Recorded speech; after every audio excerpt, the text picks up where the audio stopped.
Assalamualaikum warahmatullahi wabarakatuh. Kami dari kelompok 3 yang beranggotakan Bella Mediopana, NPM 01 sebagai pemateri. Lalu saya sendiri Ahmad Rizal Fares, NPM 15 sebagai moderator dan pemateri. Dan sebelah kanan saya Hana Safitri, NPM 39 sebagai pemateri. kami akan menjelaskan atau mempresentasikan tentang proses belajar, lalu faktor-faktor yang mempengaruhi belajar, kecerdasan belajar, dan motivasi dalam belajar. Belajar adalah suatu proses aktif, bukan hanya aktivitas yang tampak seperti gerakan badan, akan tetapi juga aktivitas mental seperti proses berpikir, mengingat, dan sebagainya. Materi berikutnya adalah faktor-faktor yang mempengaruhi belajar. Faktor-faktor yang mempengaruhi belajar yang pertama adalah kemampuan pembawaan. Kemampuan pembawaan ini akan mempengaruhi belajar setiap individu sehingga peserta didik mempunyai kemampuan pembawaan yang akan mudah lebih cepat belajar daripada anak yang mempunyai kemampuan yang kurang. Adalah kondisi fisik orang yang belajar. Menurut penyelidikan yang telah dilakukan salah satu mahasiswa MIP UGM Yogyakarta, ternyata bahwa kondisi fisik mempengaruhi prestasi belajar siswa. Maka adanya anak yang sering sakit, presentasinya menurun. Anak yang cacat, misalnya kurang pendengaran, kurang penglihatan, prestasinya juga kurang apabila dibandingkan anak yang normal. Ya, kondisi fisik anak. Keadaan fisik yang kurang baik banyak sebabnya. Mungkin ditimbulkan oleh keadaan fisik yang tidak baik, sakit, cacat, atau disebabkan oleh keadaan lingkungan seperti situasi keadaan keluarga, ekonomi, maupun persoalan yang lainnya. 4. Kemauan belajar. Kemauan ini memiliki peran yang penting dalam belajar, sehingga dengan adanya kemauan dapat mendorong belajar, dan sebaliknya, tidak adanya kemauan dapat memperlemah belajar. Adalah sikap murid terhadap guru. Sikap murid terhadap mata pelajaran ini faktor yang penting bagi belajar. Mata pelajaran yang disukai akan lebih lancar dipahami daripada pelajaran yang kurang disenangi. Mata pelajaran yang disenangi atau dibenci tergantung dari banyak faktor. Mungkin guru yang menyajikan mata pelajaran kurang baik, mungkin disebabkan adanya kegagalan-kegagalan yang dihadapi murid dalam pembelajaran itu, dan lain-lain. Bimbingan. Di dalam belajar, anak membutuhkan bimbingan. Bimbingan ini perlu diberikan untuk mencegah usaha-usaha yang dapat merugikan atau berpengaruh kurang baik terhadap perkembangan anak. Bimbingan dapat diberikan sebelum adanya usaha-usaha yang tidak terpimpin, karena ini dapat mencegah kesalahan yang bisa timbul dan akibatnya adanya rasa putus asa. Terakhir adalah ulangan. Di dalam belajar perlu adanya ulangan-ulangan. Adanya ulang-ulangan dapat menunjukkan pada orang yang belajar kemajuan-kemajuan dan kelemahannya. Dengan demikian, orang yang belajar akan menambah usahanya untuk belajar. Materi yang selanjutnya adalah tentang kecerdasan dalam belajar. Pengertian kecerdasan adalah suatu kemampuan untuk memecahkan masalah atau menghasilkan sesuatu yang dibutuhkan dalam latar budaya tertentu. Seseorang dikatakan cerdas apabila ia dapat memecahkan masalah yang dihadapi dalam hidupnya dan mampu menghasilkan sesuatu yang berharga atau berguna bagi masyarakat. Menurut Gardner, ia mengidentifikasikan ada 8 macam kecerdasan manusia dalam memahami dunia nyata, yaitu yang pertama tentang kecerdasan verbal atau bahasa, yaitu yang berarti bertanggung jawab terhadap semua hal tentang bahasa, puisi, humor, cerita, tata bahasa, berpikir simbolik, yang memiliki arti ekspresi dari kecerdasan ini yang diperkuat dengan kegiatan berbahasa baik lisan maupun tulisan. Selanjutnya tentang kecerdasan logika atau matematik.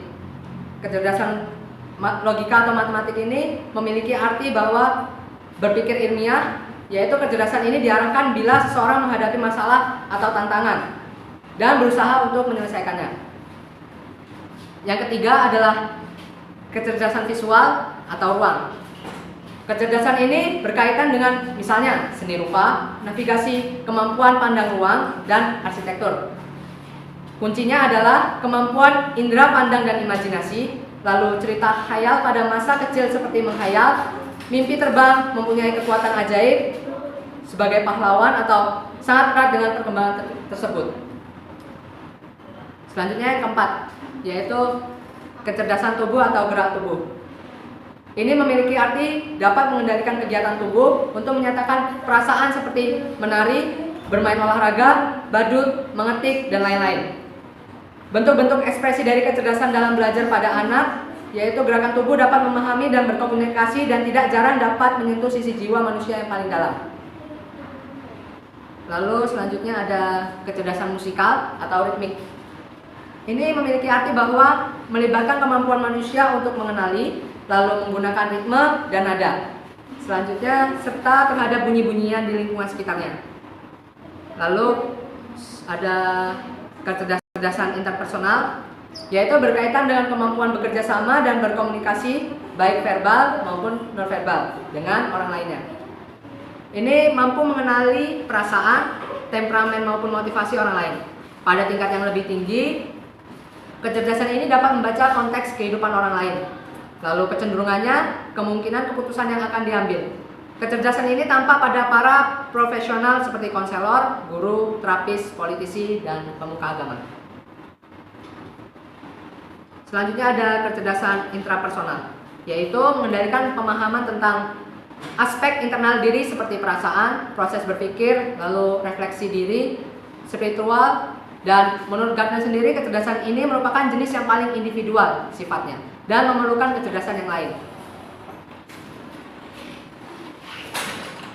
Selanjutnya ada kecerdasan naturalis atau naturalistic intelligence, yaitu kecerdasan ini banyak dimiliki oleh para pakar lingkungan seperti seorang penduduk di daerah pedalaman dapat mengenali tanda-tanda yang akan terjadi perubahan lingkungan.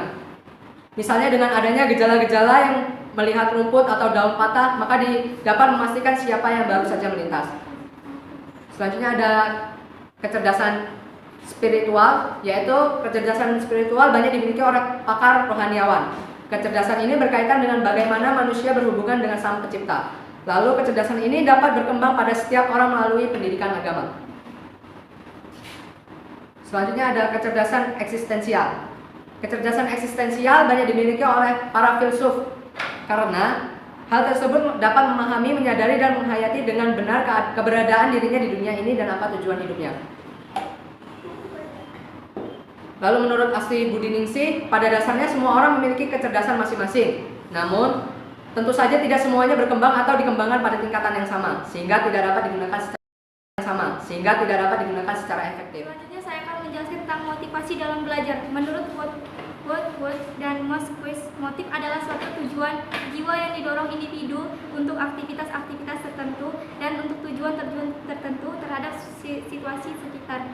Perubahan-perubahan yang dilakukan oleh manusia untuk dapat menyesuaikan dan akhirnya dapat mendapatkan rasa keingintahuan dinamakan dinamika manusia. Sehingga tugas guru dalam memberikan motivasi bagi anak ialah mengingat adanya dinamika anak dan membimbing dinamika anak tersebut. Terdapat sifat motivasi dalam belajar, kekuatan suatu motif. Sebagai contoh, orang yang mengingatkan bahwa baju baru kalau tidak dibeli atau membeli maka itu dapat berlangsung lama. Mengapa? Suatu motif yang berlangsung lama dapat menjadi motif yang mendalam sehingga menguasai atau memberikan arah, mungkin mengubah keinginan motif yang ada pada individu tersebut. Yang kedua, motif yang berubah-ubah. Motif kadang-kadang menjadi tujuan, namun kalau sudah tercapai menjadi suatu jalan untuk ke tujuan tertentu yang lainnya. Misalnya saja menjadi mahasiswa untuk mendapatkan suatu gelar tersebut dapat menjadi motif untuk mencapai kedudukan tinggi. Motivasi dalam belajar dapat dikatakan efektif apabila dapat memberikan penempatan mental pada belajar. Yang ketiga, motivasi asli dan motivasi yang didapat. Motivasi asli adalah motif yang ditentukan secara struktural dan sosial dan alami, dalam arti bahwa arti motif tersebut umum pada individu. Dengan lain, perkataan ialah dorongan-dorongan yang didapat dijumpai. Setiap motif yang alami dapat menjadi dasar dari motivasi yang diperlukan dalam belajar. Motivasi yang alami. Di dalam hal ini, guru tidak dapat berbuat banyak. Mengapa? Dapat memberikan atau mengakui bahwa manusia harus berbuat demikian. Meskipun demikian, dorongan-dorongan yang sebagian besar menurut tata tertib yang telah diberikan, misalnya dalam suatu masyarakat terdapat bagaimana untuk masyarakat tersebut di mana dia tinggal dan menetap. Yang keempat, motif-motif yang ditimbulkan oleh faktor-faktor sosial dan fisik. Hal tersebut berkaitan dengan adanya perasaan yang ada sebelum sesuatu terjadi, ketidaksabaran, bakat, talenta, rasa ingin tahu, keinginan untuk berkuasa, keinginan akan status sosial, dan keinginan akan kebahagiaan. Ini dapat merubah motivasi. Yang dapat kami sampaikan, kurang dan lebihnya kami mohon maaf. Kami akhiri. Wassalamualaikum warahmatullahi wabarakatuh.